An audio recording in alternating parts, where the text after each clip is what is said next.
Hello, ladies and gentlemen. I wanted to do a video about some of my memories that I have of my first cousin, Ellen Mae Alexander McKenna, because she was one of my cousins that I really loved and cared about, and I cherish some of the memories that I have with her, and I want to share a few with you today. Well, when I was real little, Dad would get Ellen Mae to come up and spend some time with us. And he used to raise a great big garden. And he'd always get her to help him break beans and string beans and peel potatoes and peel cucumbers and do all this garden work. And he used to always brag on her what a good job she did and how much she loved helping him. And I don't think that was entirely true because what kid likes working in the garden? But she'd come up and we'd have a good time, and I'd sit in the floor and we'd watch Winnie the Pooh, and I'd sing songs like, "Honey, why don't you open that door?" And I used to have a great time with Ellen Mae. And one time I went to the grocery store with Mom and Dad, and on our way out in the checkout line, I saw this Pez dispenser. And this Pez dispenser was of Tweety Bird. And I asked Dad if he would get me that Pez dispenser, and he said, "No, I'm not getting that. Put it back." And I looked and seen how much it was, and it was just $2 or $3, and it made me feel like I wasn't worth that $2 or $3, and I threw the office fit ever was over that Tweety Bird Pez dispenser. And I mean, I showed myself in this store, and I tell you, he should have beat me to death, and he about did when he got me home. And he got me that Pez dispenser and hung it up on my wall, and he said, "Don't you ever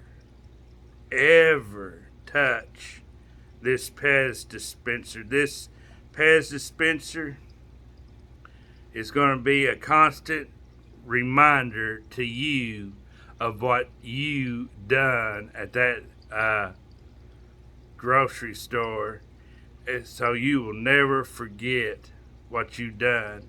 And it hung up there for probably a couple of months, but as a child, that couple of months felt like a couple of years, going to bed every night looking up there at that Pez dispenser.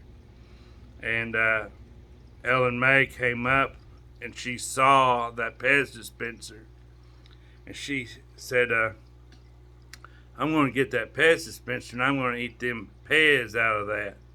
I said, "Oh no, you can't do that. That is a no. We can't touch that. I'll get beat to death." And she said, "I'm going to get that Pez dispenser and I'm going to eat them Pez." And she said, "Ain't Shirley?" My mom said, "What is it, Ellen?" And she said, "Can I have that Pez dispenser and eat them Pez out of there?" And she said, "Why, sure, honey, you can have that." Well, what's going to happen to me when Dad comes home? And so she got it down, and we sat there and ate them Pez, and the whole time I'm worried sick. I'm freaking out. And so Dad comes home, and the minute he goes into the bedroom, man, that's the first thing he notices.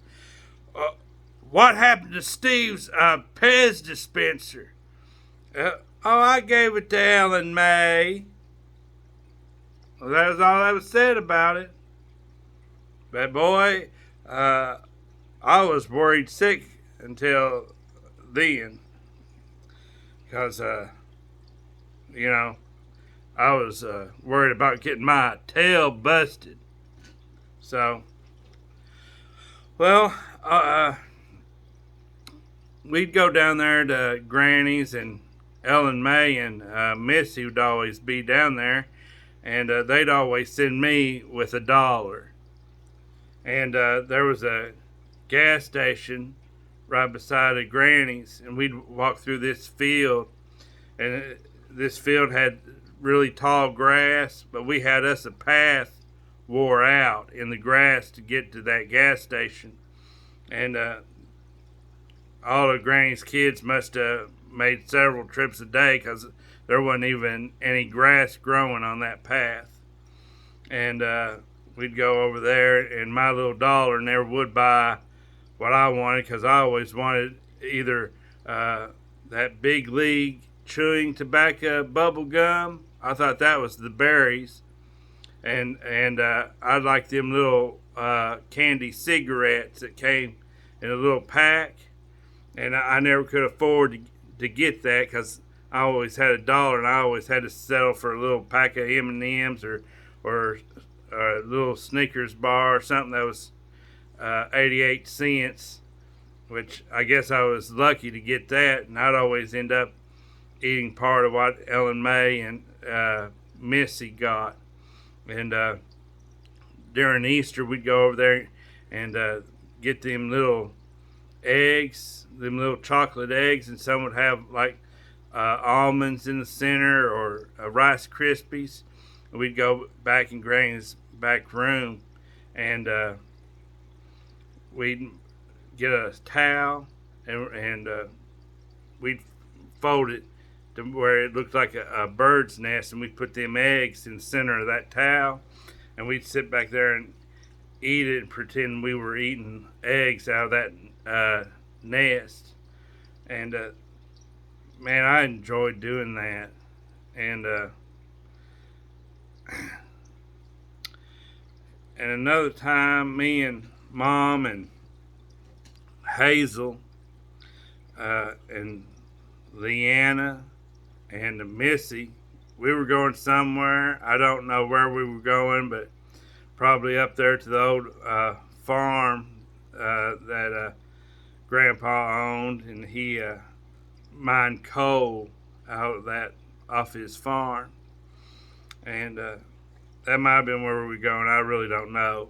But we stopped at some gas station, and I was looking through the gas station, something I might want, and I seen this king size Snickers. It wasn't a Snickers. It was Reese's Pieces cups. It came in a 4-pack, these Reese's cups. And I went out there to the car, and I said, Ellen May, Leanna, look what I got. I got Reese's peanut butter cups, king size. Isn't that great? And I got in the car, and Mom said, now you share them Reese's peanut butter cups with Ellen and Leanna. And I was like, really? You know, because I was a little devil. I wanted to eat them all myself, you know. And I gave them each a Reese's peanut butter cup, and that left me with 2. And I was mad I had to share, but I was an only kid, and I wasn't used to having to share. So I guess I just shouldn't have been so rotten, so spoiled back then, but I was.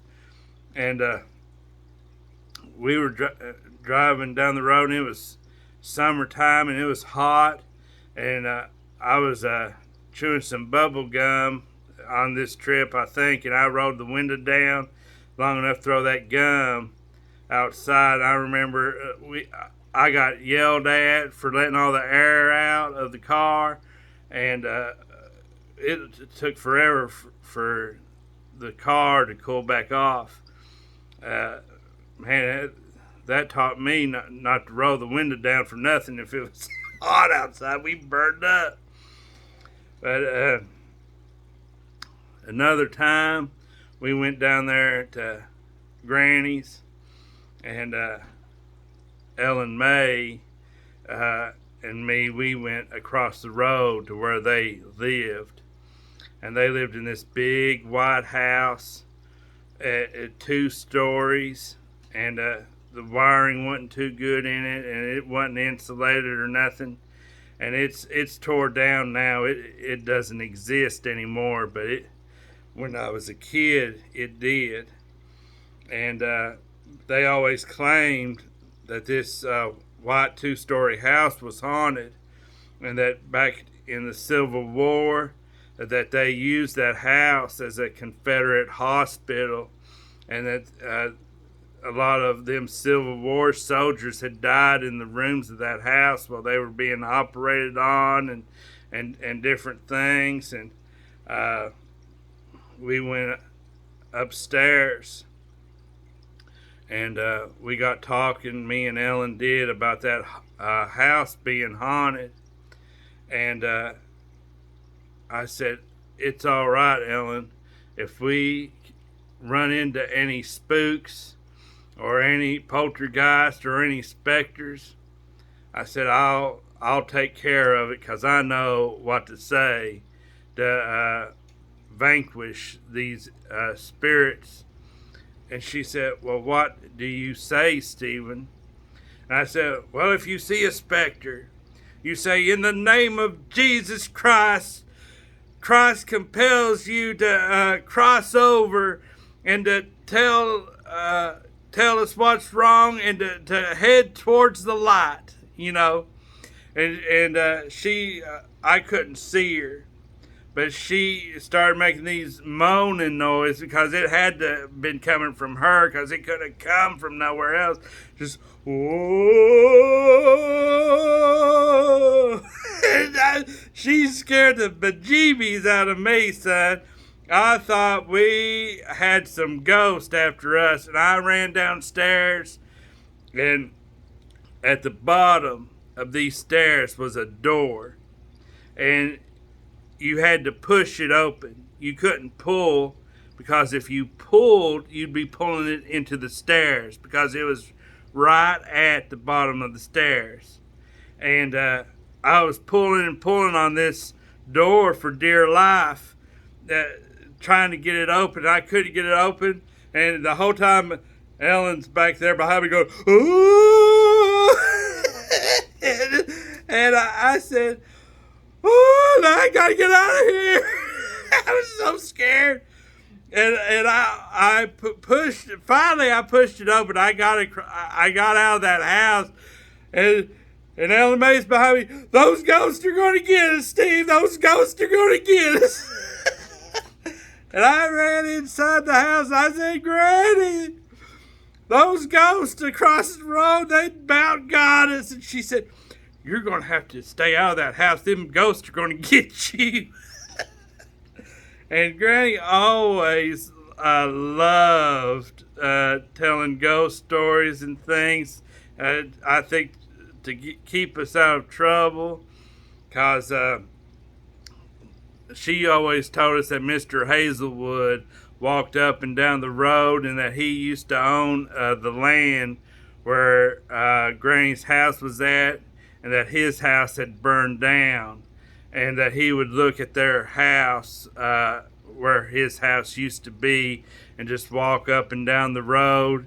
And anytime we got near the road, if we were playing tag or whatever, Granny would say, you need to get away from that road. Mr. Hazelwood's going to get you. And I loved going over there, and being around Ellen and Leanna and Eddie and Missy. I miss those days, but they're long gone. And I loved it being around Timothy. Me and him always played Nintendo together. And I'll talk to you later. Thank you for checking in with me. Bye bye.